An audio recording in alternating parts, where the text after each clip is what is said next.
పేషెంట్లు హాస్పిటల్కి వస్తుంటే వాళ్ళకి ఇబ్బంది అవుతుంది అనే ఉద్దేశంతో ఉచితంగా భోజన సదుపాయం కూడా కల్పించాం. అలాగే అక్కడ అమ్మాయిల పిల్లలు ఉన్న అనాథలైనా కూడా, లేకపోతే ఆరోగ్య సమస్యలు ఉన్న వాళ్ళకి, లేదంటే స్పోర్ట్స్ వాళ్ళకి కావచ్చు, లేదా మన ఎంఆర్ఓ ఎంఈఓ ఆఫీస్లో, గవర్నమెంట్ ఆఫీస్లో కూర్చోడానికి బెంచెస్, ఇలాంటి కార్యక్రమాలన్నీ చేసి పోలీస్ స్టేషన్లో యూనిఫామ్స్ నాకు ప్రతిష్ఠ చేయడం, అయోధ్య రామాలయానికి దేవుడి కృపతో 1,11,116 దేవస్థానాలకి ఇలా కొన్ని కార్యక్రమాలు నేను చేశాను.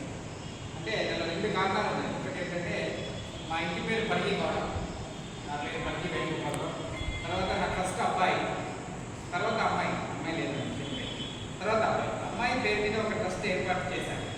తర్వాత ఇక్కడి నుంచి మనం ఈ ఊరు నుంచి, నా ఇంటి పేరున్న పరిగి నుంచి నేను 10 రూపాయలు సంపాదిస్తున్నప్పుడు ఈ ఊరి అభివృద్ధిలో నేను కూడా పాలు పంచవలన నా ఉద్దేశంతో ఒక ట్రస్ట్ ఏర్పాటు చేసి 95% కార్యక్రమాలు మనం పరిగి మండలం చేస్తున్నాం. దానికి చాలా సంతోషంగా ఉంది.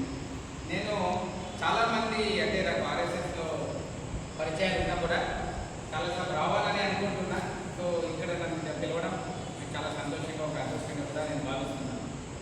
ఎందుకంటే 27 సెప్టెంబర్ 1925 98 సంవత్సరాల ఎన్నికల స్థాపించిన ఆర్ఎస్ఎస్ సంస్థ స్థాపించినప్పుడు ప్రపంచమంతా చాలా చోట్ల వ్యాపించి హిందూ మత అభివృద్ధి కోసం పాటుపడుతూ, ముఖ్యంగా మనం చూసినట్టయితే మతం అనే విషయం ఒక నిమిషం పక్కన పెడితే విద్య, ఆరోగ్యం, తర్వాత సెల్ఫ్ డెవలప్మెంట్, దీని మీద ఇండియాలోని చాలా పార్ట్స్లో ఆర్ఎస్ఎస్ వర్క్ చేస్తారు. బెంగళూరు అని చూసినట్టయితే రాష్ట్రోత్తర అనే విద్యా స్కూల్ ఉంది. చాలామందికి ఉన్నతంగా